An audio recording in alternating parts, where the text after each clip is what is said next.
akala ko sabihin mo ang buong katotohanan sa anak mo. Naduwag ako eh. Ano ba talagang resulta, Nay? Wala lang daw yung sakit mo. At hindi ko rin kayang sabihin sa kanya na may taning na ang buhay niya. Umiiyak siya nung niyakap niya ako. Kinausap ako ni Dennis. Sabi niya nakausap na lang si Inay kanina. Pero hindi siya sinagot. Alam na ni Lira, Becky. At hindi ko kaya magpakita sa kanya. Hindi ko na kaya magsinungaling. Kaya pabayaan mo na muna akong umalis. Kailangan ko lang mag-isip.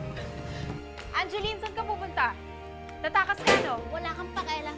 Hoy, saan mo dadalhin yung kapatid ko? Ay, buwis ko. Naku, konsensya kasi ako eh. Iuwi mo na ako.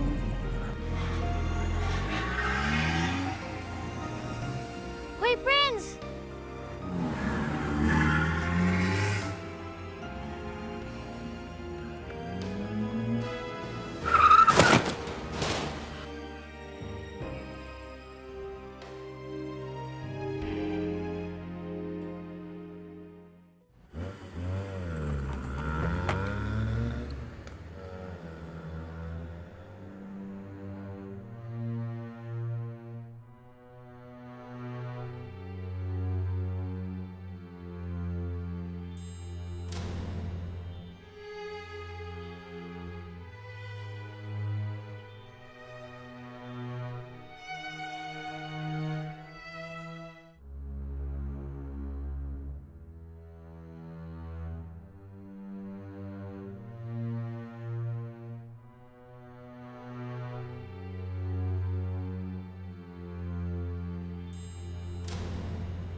Oo. Lira, ano yan? Bestie, ano ginagawa mo? Bestie, wag! Lira! Bestie!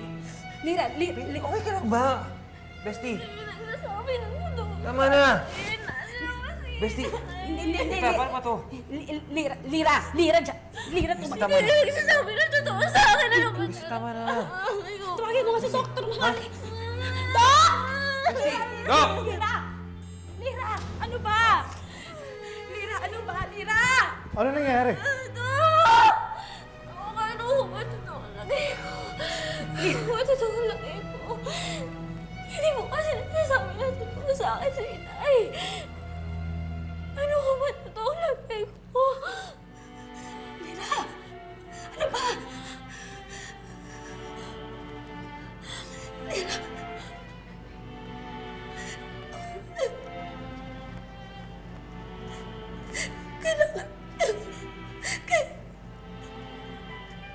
Kailangan mo magpa-heart transplant.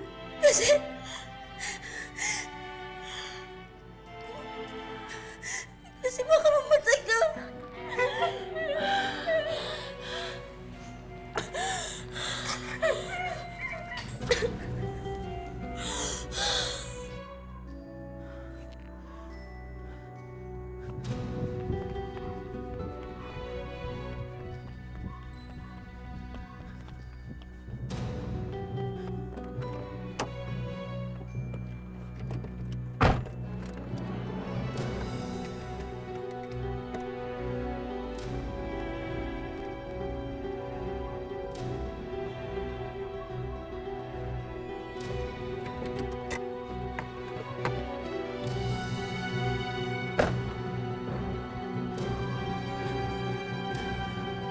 Gusto mo rin.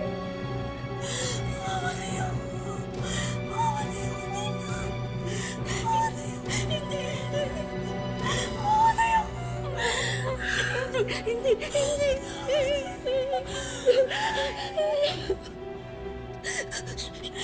Nasaan na si Inay? Mamatay ako.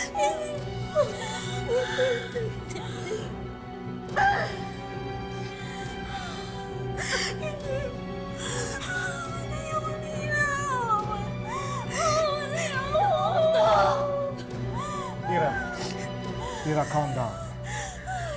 Please, calm down. Nasaan na po ba si Zenny?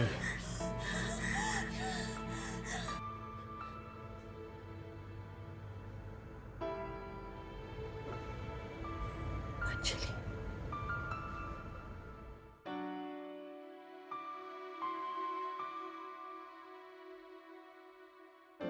May appointment po ba kayo kay Dr. Garcia? Ay, wala eh, kasi biglaan lang may migraine yung anak ko. Okay, ano? Sa Avedra po? Angeline sa Avedra.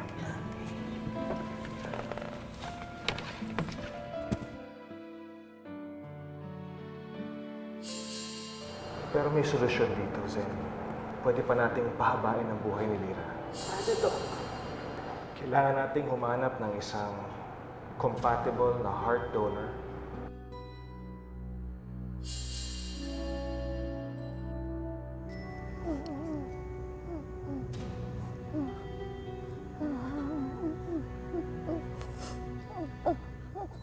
Buhay ka.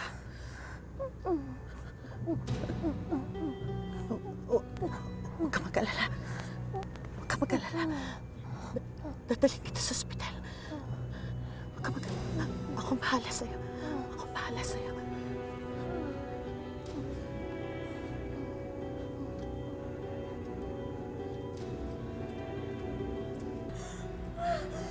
Umalis lang ako sandali. Gusto sana ako makapag-isip kasi syempre naguguluhan din ako yung tao ko eh. Diyos ko! Kaya pala ganun si Inay kasi mamamatay na ako!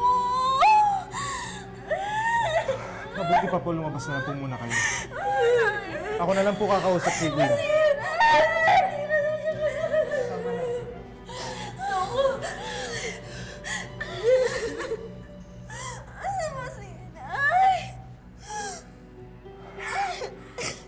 Sige na. Sige na, palabas po muna kayo. Hindi ka mamamatay. Hindi ka mamamatay. Tok, di ba hindi siya mamamatay? Hindi siya mamamatay. Hindi ka mamamatay, Lyra, okay? please calm down. Tama na, tama na. Hindi ka mamamatay. Bestie, tama na. Hindi ka mamamatay. Please, hindi ka mamamatay, okay? Hindi ka mamamatay. Dok, sabihin mo sa kanya, hindi siya mamamatay, di ba? Hindi siya mamamatay. Lyra, you are not going to die, Lyra. Hindi ka mamamatay. Tira, Tira, makinig ka. Kakausapin ka nito. Kakausapin ka. Tatawagin ko. Dok, tatawagin ko, ha? Tatawagin ko nanay mo. Sandali lang, ha? Ito pala. Dok. Ako na po bahala. Dok. Calm down. Calm down. Sige na po. Ako na po bahala.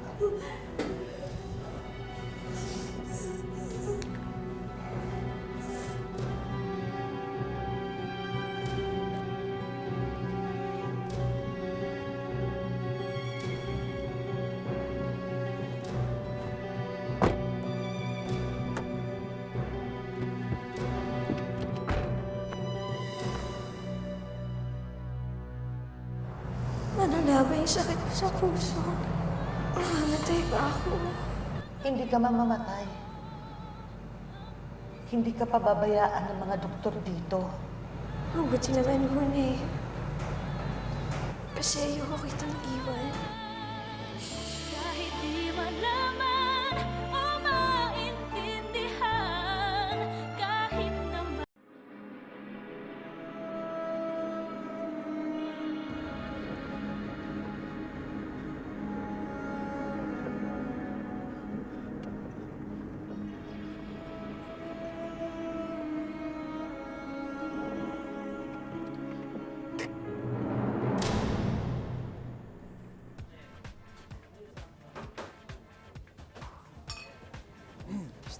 Pare, Uy, ginagawa mo dito? Kala ko kasama mo yung girlfriend mo.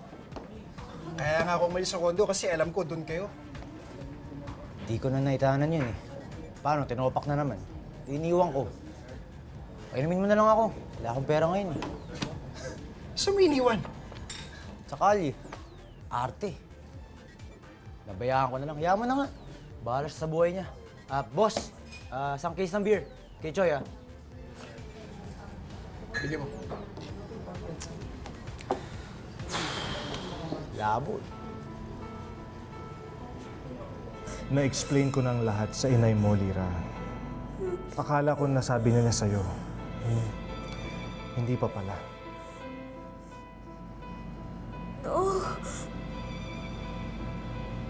mamamatay ko ba talaga ako? Mamamatay ko ba talaga ako pag Pag di ako, pag di ako, heart transplant. Hindi ka mamamatay, Lira. Kailangan lang natin makahanap ng isang heart donor na kasing tipo mo ng dugo. At dapat din magkasinlaki kayo ng puso. Madali na ma-determine yun, Lira. Trust me, maghahanap tayo.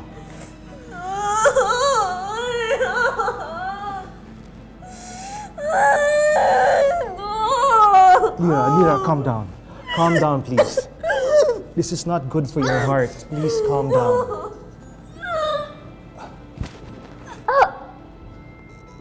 Lira? Lira! Nurse! Nurse! Lira! Lira! Nurse!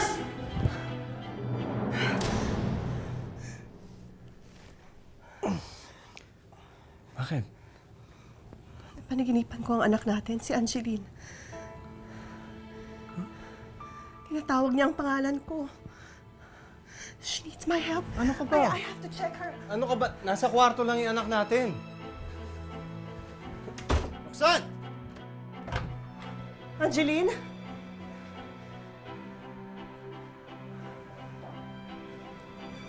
Nasaan si Angeline?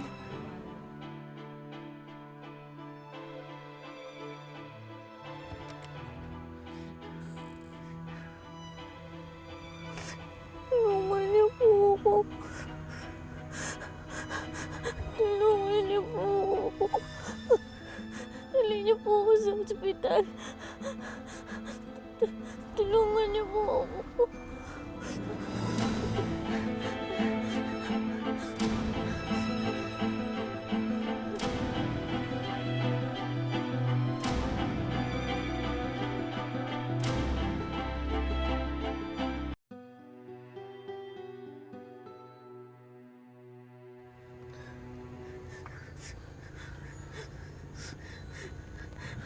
Parang awa niyo na po ako. Tulungan niyo po ako.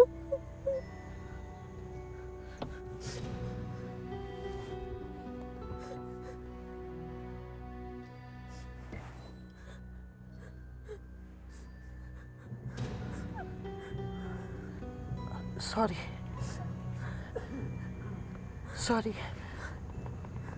Huminto ako. Dadaling kita sa ospital. Dadaling kita sa ospital. Sorry.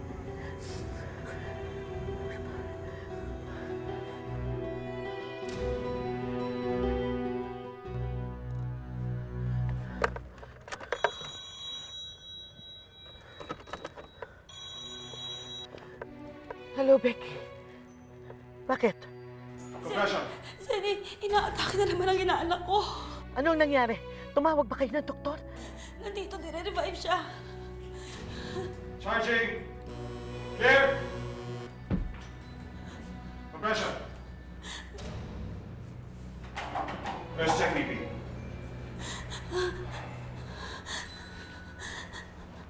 BP stable. 120/80. Salamat sa Diyos. Zeni, mukhang nakaligtas ang anak mo. Salamat. Salamat po, Diyos ko. Pero laging ganito ang mangyayari. Alam mo yan. Laging malalagay sa panganib ang buhay ni Lira hanggang hindi napapalitan ang puso niya. Asan ka ba? Diyos ko naman, bumalik ka na nga dito.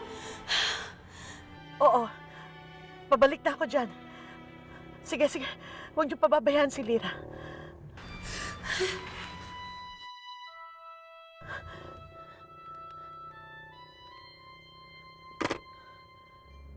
Hello? Vanessa? Asan ang kapatid mo? Hindi po kami magkasama. Asan ang kapatid mo? Bakit wala siya dito? Mami, ang totoo po kasi... Ang totoo, nag-aaway na naman kayo, no? O baka naman, kinukonsinti mo na naman na itakas ni Prince ang anak ko. Anak niyo? Han? Pwede mo makausap? Hello? Hello, anak. Pagpasensyahan mo na sana yung mami mo sa mga nasabi niya. Nag-aalala lang siya kaya siya nakapagsalita ng ganun. Kung nasan ka man ngayon, baka pwedeng umuwi ka muna sana dito. Ayoko kasing dalawa pa kayong inaalala ko. Yes, Dad. Sige. Kausapin mo yung anak mo, ha?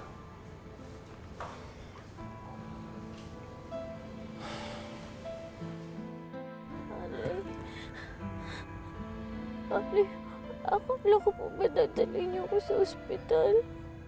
Tulungan niyo po ako. Ayoko pa pong mamatay. Ayoko pa pong mamatay. Sorry. Pero mas kailangan ng anak ko ang tulong. Sorry.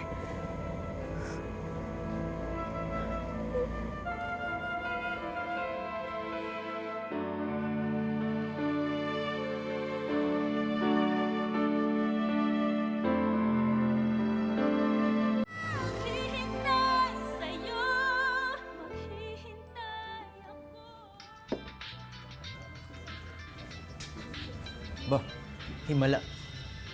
Tinawagan ako ng mami ko. Hello, Ma? Ano na naman bang kalokohan ang pinaggagawa mo, Prince? Kalokohan? Ano sinasabi niyo, Ma? Tumawag sa akin ng tita Roxanne mo kanina. Nawawala raw si Angeline. Umamin ka. Magkasama kayo, no? Ma, andito ako kay Choi. Sa bar niya, magkasama kami. Kaya kung pwede ho, pakisabi dun sa mami ni Angeline, hindi ko siya kasama.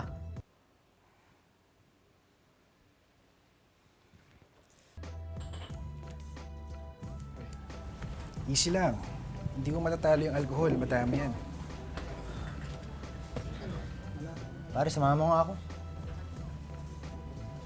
Saan tayo pupunta? Kay Angeline.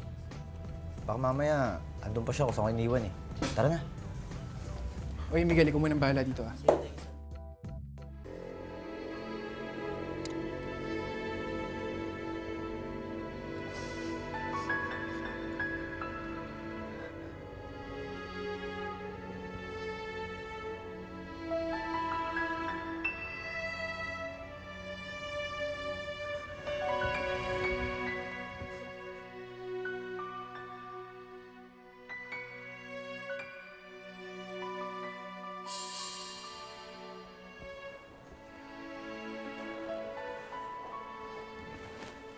Dok, bumababa ang heartbeat niya. He's coding. Get the defib. Quick.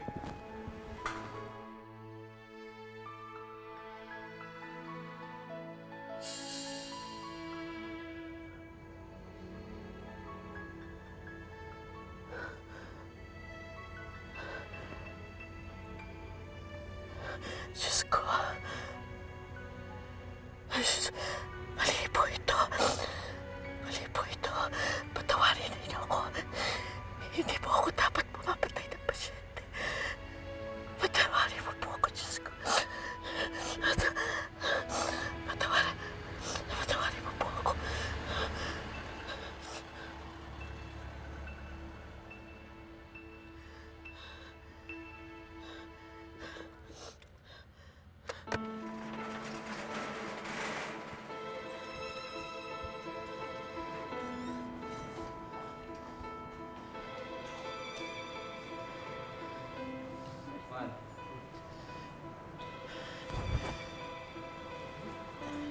Na-hit and run ho siya. Doc, na-hit and run. Sige, kami ng bala. Tulungan niyo siyang mabuhay. Tulungan niyo siyang mabuhay.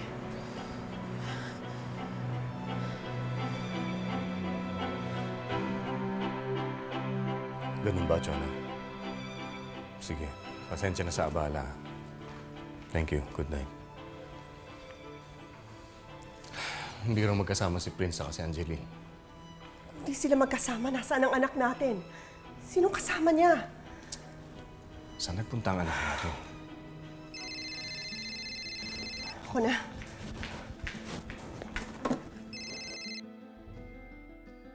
Hello? Dr. Garcia? Oh my God. Bakit daw?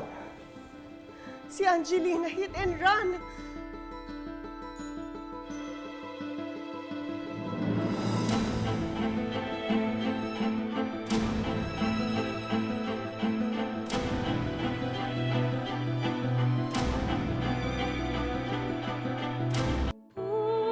Puso ko'y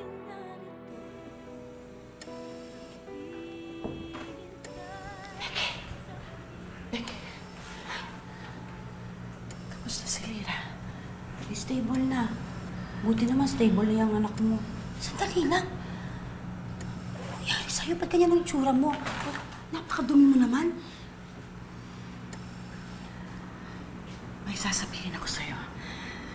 Pero huwag mo sasabihin kahit na kanino, ha? Muntik akong makapatay kanina.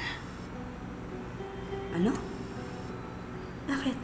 May na-hit and run na delikita kanina. Kilala ko.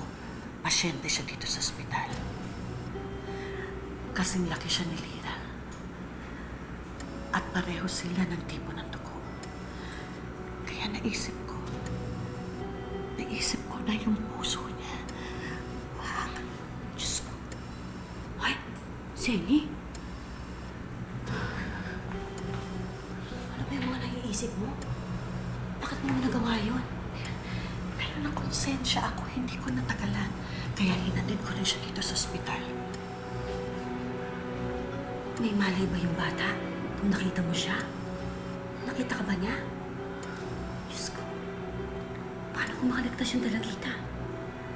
Tapos pag nagising niya magsumbong, sabihin niya na pinatagalan mo bago dalhin mo siya sa ospital. Baka mapatalsik ka pa sa trabaho. Sino naman? Hindi ka ba nag-iisip? Mas malaking problema itong pinapasok mo. Ha? Buti dito dinala ang anak ninyo, kaya nalaman ko agad. Isang nurse kasi rito ang tumulong sa kanya. Nasaan naman si Angeline ngayon, Dok? Nilagay ko siya sa private room, pero nalubha ang anak nyo.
Si Angeline. Ay, kasi nasagasaan daw kagabi, kaya hindi siya nakauwi. According sa kanyang EEG, wala na siyang brain activity. Ibig sabihin nun, brain dead na siya. Kamusta na po si Angeline? Brain dead? Maililigtas natin ang buhay ni Lira sa pamamagitan ni Angeline. Paano mo sasabihin sa doktor mo na nag-aabang kayo sa na-brain death? Tapos malalaman niya, ikaw pa nagdala ng batang yun dito sa ospital? Ikaw ba natatakot? Baka kapag hinalaan ka?